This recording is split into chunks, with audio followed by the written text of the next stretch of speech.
Hello, everybody. Today, what we're going to do is we are going to try to create a picture frame. So to be able to do this, you generally have to know what sizes of picture frames are out there. So I'm just going to go ahead and I've already looked up a bunch of picture frame sizes, and I've got that in our Canvas classroom. And you can pick any size you want. I'm just going to go ahead and I'm going to pick one and I'm going to make that size. For me in general, I think I'm just going to make the biggest one, and that's what I'm going to show you.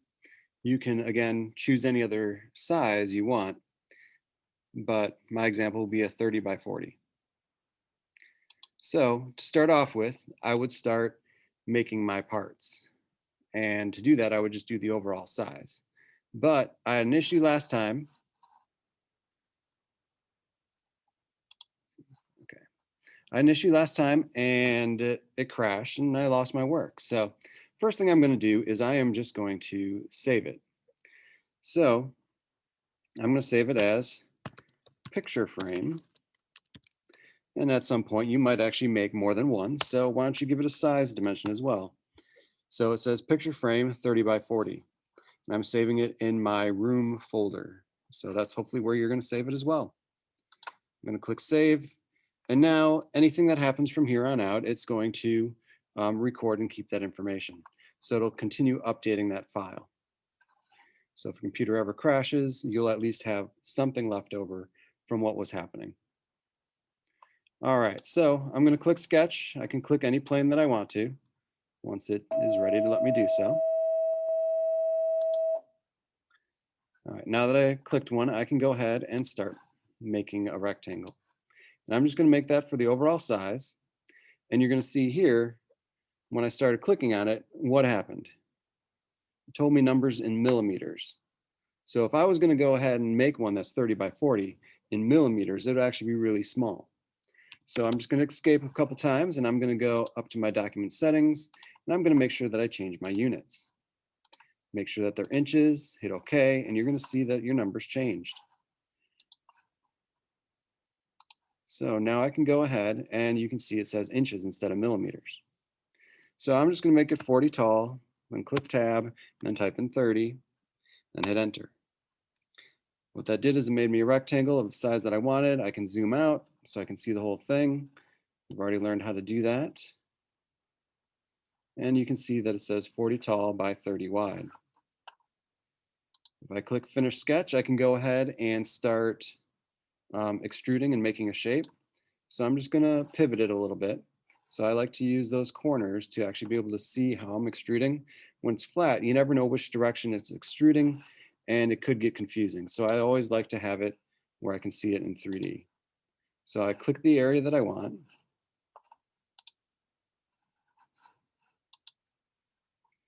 And once I have it highlighted, you're gonna have an arrow and I'm just gonna go and make it 0.5 thick. And this is just the overall shape. So from here, what I want to do is I'm going to actually make the frame around the outside, and then I'm going to make where the mat goes on the inside. So on the front of this, I'm going to go ahead and make another sketch. Now, sometimes it'll take the outside measurements and sometimes it won't when we're doing things. This is one of the times when if I go to extrude it, it will actually recognize the lines on the outside of my shape. So I'm going to use a new tool here. I'm going to use the offset tool. And if I click on the outside line, it's going to select the whole exterior of my object. So you're going to see when I hover over it, the whole outside turns blue. So I'm going to click on it and I can drag this arrow to come in and go back out. And I'm going to want to have approximately negative 1.75. If you're doing a different size, you might want to look up the ratios on frame size to actual size of the border frame that's on it, so that you can make one that looks approximately correct. So I'm going to go in negative 1.75, click OK. And what that did is made it so that I can actually extrude this out further so that I can have the frame of my picture. So I'm going to finish that sketch and go ahead extrude. And I'm just going to tell it to be another 0.5.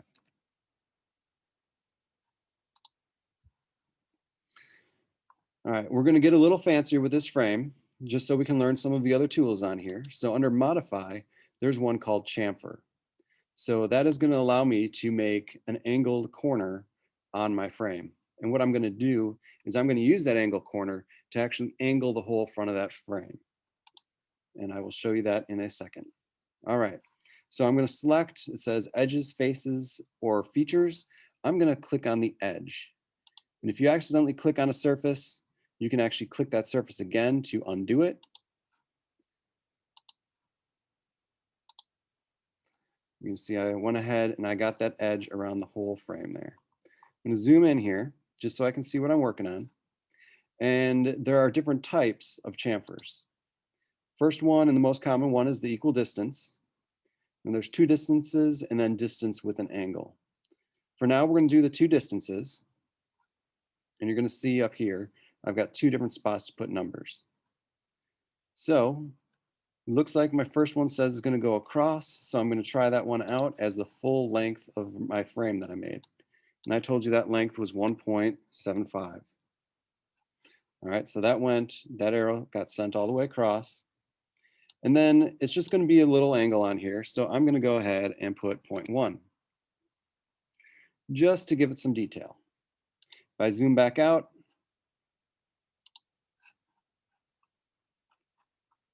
you're gonna see that it changed my corners here. It used to be just a flat face, so it's all angled inwards. Zoom back out, and then just click OK. So you can see it did that to all those faces. So that's just to add a little bit of detail on my frame. Now what I want to do is I'm going to make the matte area.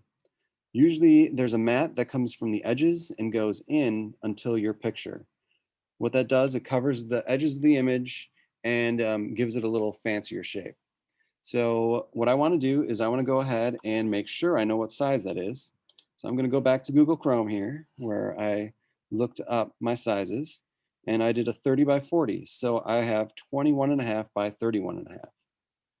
So I've got to do a little bit of math to make that work. What I'm going to do is I'm going to go ahead and make a sketch here. And then from the outside again, so I'll have to pick this outside. I can go ahead and I can make my frame size, or sorry, my size of the mat where the cutout is for my picture. So let's see, I've got to get those measurements.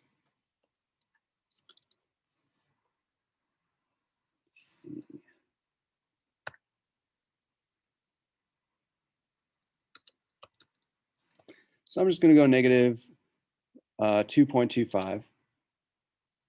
And what that does is it made a shape for me. I don't know what size that is, but if I click D, I can go ahead and put a dimension on there. And I click OK, and then you're going to see it saves my dimensions. And you're going to also see that it says that it's a driven dimension. So other words, I can't change these dimensions to change any part of my shape, but I can use them to go ahead and make sure that it's correct. Now you're going to see it's so close to the right number. It was supposed to be 21.5 by 31.5. So if I want to get it down to 21.5, I've got to get rid of 0.5 on here. This number that I came in is the same number on all four sides. So I've got to go ahead and only add 0.25 on there.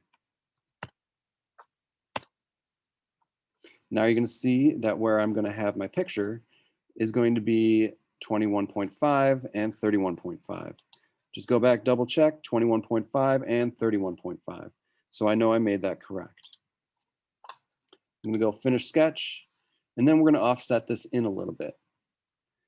So generally the size is about 0.15 thick for that mat, but you're going to see it wants to go outwards, so I'm going to have to change that to a negative. I'm going to click OK, change it to a cut. That was good. And then I'm going to zoom in here so you can see that there is a little bit of depth in there. Well, again, to be fancy, what they normally do is they cut it at an angle. So I'm going to use that chamfer command again. This time, I'm not going to use two distances. I'm going to use equal.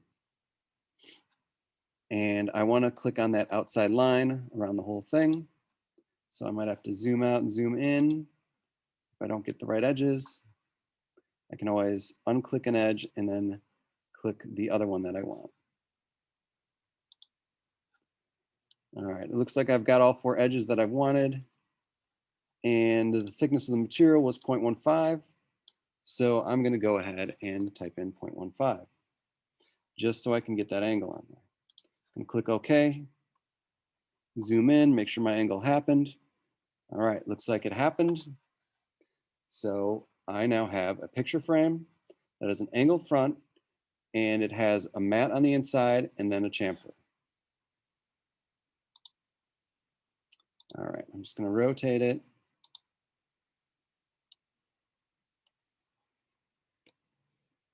Then I am going to want to add colors.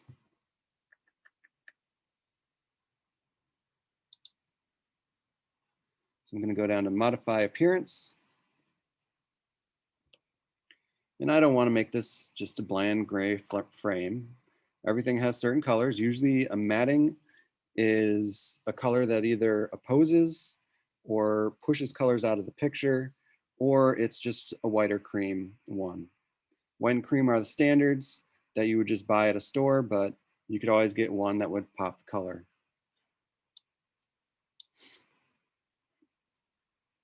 All right, so if we take a look down here, I'm gonna look at some of our different colors. I'm just gonna go to paint. Let's go make a metallic frame here.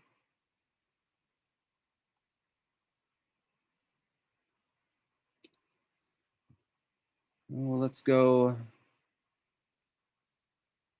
metallic green.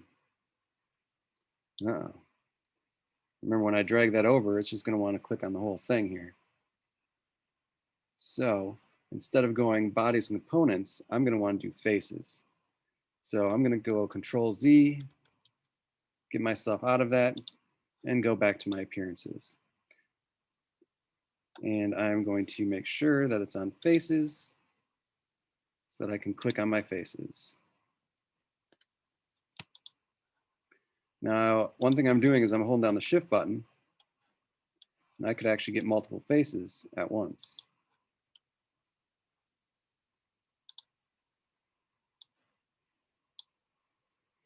So I've got all those. Let's see, another thing I want to try out here.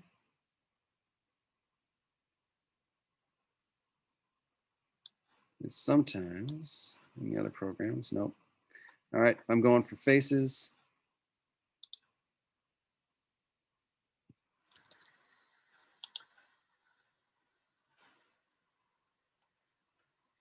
Definitely have to zoom in to get those faces.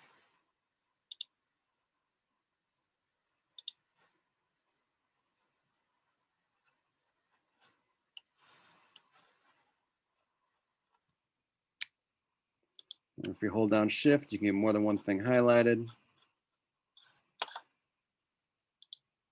Flip this around.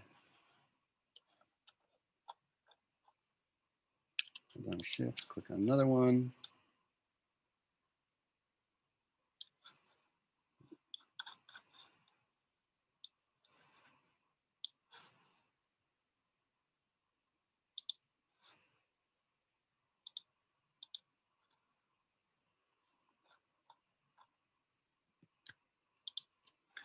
All right, I got all those. Drag and drop. Hopefully it got all of them for me. All right, inside, edge of the frame, all of that. Now let's go ahead.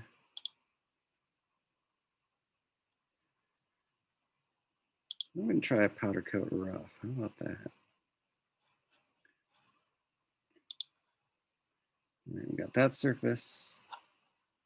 Of course, we got to zoom in here. Shift. Nope. Zoom further. There we go. Got that one. Got that one. Zoom around to the other side. A lot going on, having to zoom out and zoom in all the time. And shift, getting those other sides.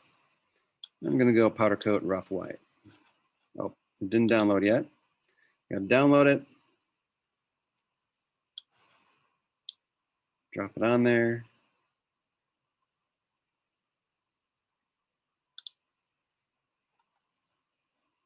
Oh, of course I did.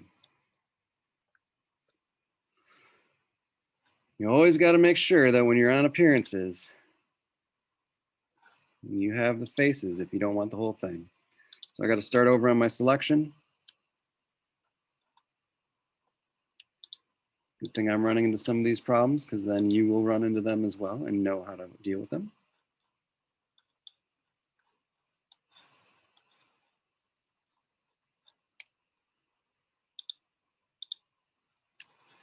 All right, it is faces.